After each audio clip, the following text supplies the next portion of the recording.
जय शिव शंभो मित्रों, बहुत स्वागत है आपका हमारे विशेष प्रोग्राम ज्योतिर्लिंग दर्शन में। मित्रों, ज्योतिर्लिंग दर्शन के माध्यम से हम आपको भगवान शिव के 12 ज्योतिर्लिंगों की कथाएं सुना रहे हैं। इसी सीरीज में आज हम आपको भगवान शिव के 8वें ज्योतिर्लिंग श्री त्र्यंबकेश्वर ज्योतिर्लिंग की कथा और महिमा के बारे में बताएंगे। मित्रों, देवादिदेव महादेव ने 12 स्थानों पर ज्योति रूप में स्थान लिया हुआ है।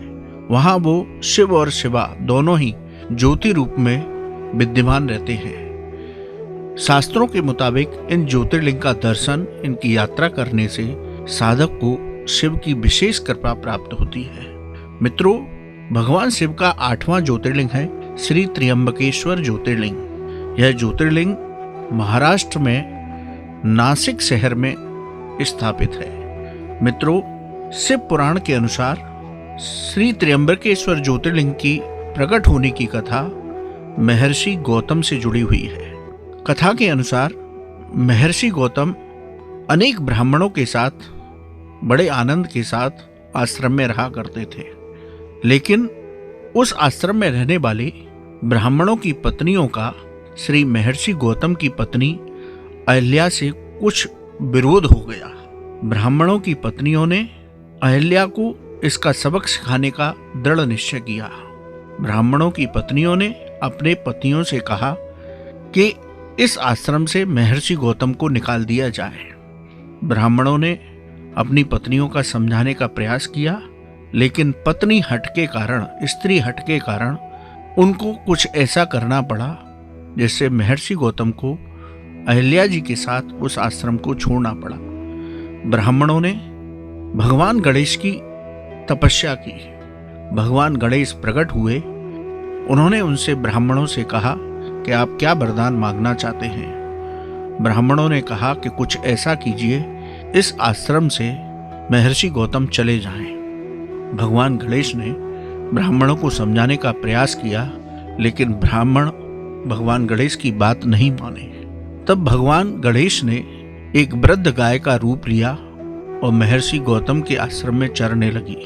महर्षि गौतम एक छोटा सा तिनका लेकर के उस गाय को बहाने लगे, लेकिन तिनके का स्पर्श होते ही गाय मर गई। सभी ब्राह्मणों ने मिलकर के महर्षि गौतम पर गौ हत्या का पाप लगा दिया और कहा कि आप इस आश्रम को छोड़ करके जाइए, अब आपका यहाँ पर स्थान नहीं है। ब्राह्मणों के ऐसा कहने पर महर्षि गौतम खुद आश्चर्यचकित हुए और उस गाय के मरने पर दुखी भी हुए।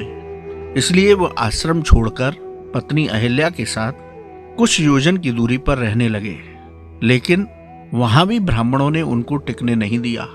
ब्राह्मणों ने कहा कि आपने गौ हत्या की है, इसलिए आप यज्ञ अनुष्ठान नहीं कर सकते।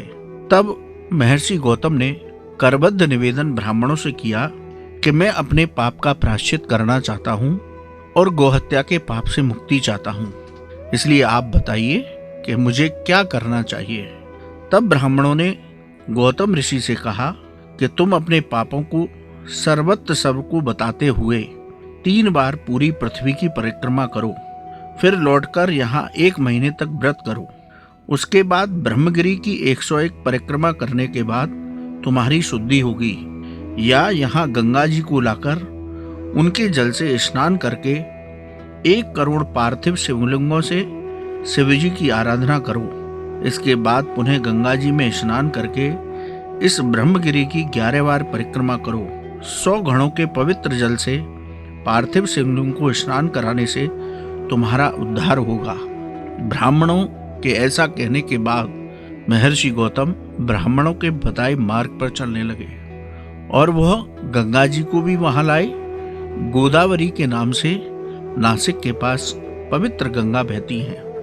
भगवान शिव महर्षि गौतम की इस तपस्या से प्रकट हुए और भगवान शिव ने महर्षि गौतम से कहा कि तुम पर ये जो आरोप लगाया गया गौहत्या का, ये छल पूर्वक लगाया गया है, इसलिए तुम इसके प्रायश्चित की चिंता मत करो।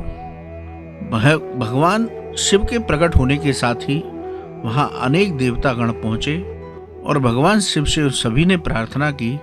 महर्षि गौतम ने प्रार्थना की कि हे देवादिदेव, आप जन कल्याण के लिए इसी स्थान पर ज्योति रूप में विद्यमान रहे।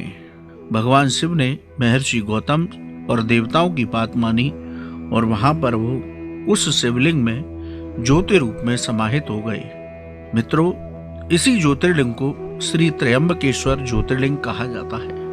शास्त्रों में इस ज्योतिर्लिंग के दर्शन की विशेष महिमा बताई गई। इस ज्योतिर्लिंग का दर्शन करने और गोदावरी गंगा में स्नान करने से साधकों के सभी पाप कर्म नष्ट हो जाते हैं और साधक भगवान शिव की कृपा से अंत समय में उनके परम धाम में स्थान प्राप्त करता है। तो ये थी ज्योतिर्लिंग त्र्यंबकेश्वर की कथा। मित्रों, हम अपने इस ज्योतिर्लिंग दर्शन कार्यक्रम में आपको अनवरत भगवान शिव के 12 ज्योतिर्लिंगों की कथाएं सुनाते रहेंगे।